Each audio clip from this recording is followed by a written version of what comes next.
Yo, what's up, friends? I want to talk about the EdTech tool Flippity. I think you will find a lot of rad stuff with Flippity. It's an oldie but a goodie. It's great for teachers and students. Let's check this out. If you go to Flippity, Flippity, .net, not .com, you'll find a list of these pretty sweet online, I call them widgets, that they are available for teachers and students to use to increase interactivity in their classroom. And so there are several options from board games to virtual breakouts. But what I want to show you is how to play around with the Flippity Manipulatives. So I'll use the demo first and then I'll show you the instructions. But basically, what Flippity is a collection of these widgets that are interactive. And so you can see in this Manipulatives interactive, I have these words that I can drag around on the screen. That's it. It's the basics of it. So kind of, nice and simple. Drag and drop these words. And I know what you're thinking, like, well, that's not super cool, is it? Right? Well, it is.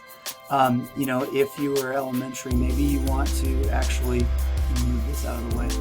Maybe you want to actually use this as a daily board, and instead of it being the white fridge, maybe you have two columns here, and one of these columns is like, I'm going to eat lunch in school. I brought my home lunch, or I'm buying lunch. Right? We do that in our elementary classrooms. Like, are you buying lunch, or are you bringing lunch from home?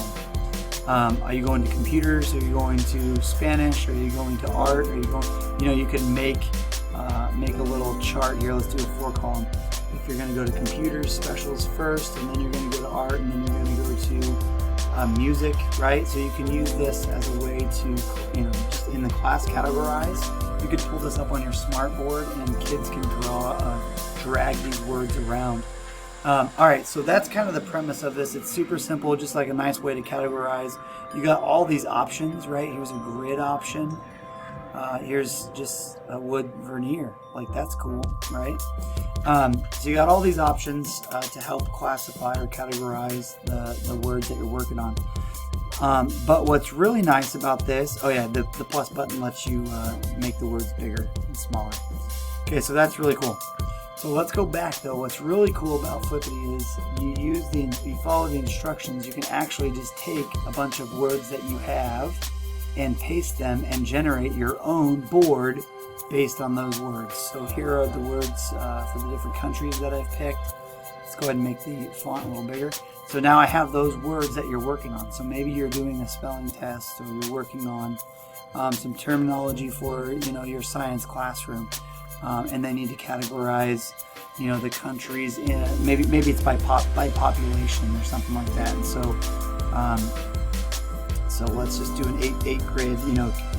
Categorize these by population. So are there more people in Japan than the United States?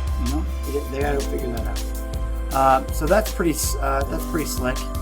And then let me go back one screen real quick, because let's see right here. That's option 1, quick and easy. You got this board, and from here we could do something like a simple iFrame in Canvas and embed this into the Canvas page. Or you can come here and actually download a Google Sheet. Right? Click on this name. It'll make a copy right here. Make a copy and download the Google Sheet, and then you can adjust it using Google Sheets. So that's a pretty slick way of doing that. And it's just a fun tool to explore. I think what's really great is, if the teacher creates it, that's awesome, but if the student creates it, that's even better. So I hope you enjoyed Flippity. Let's get the flip out of here.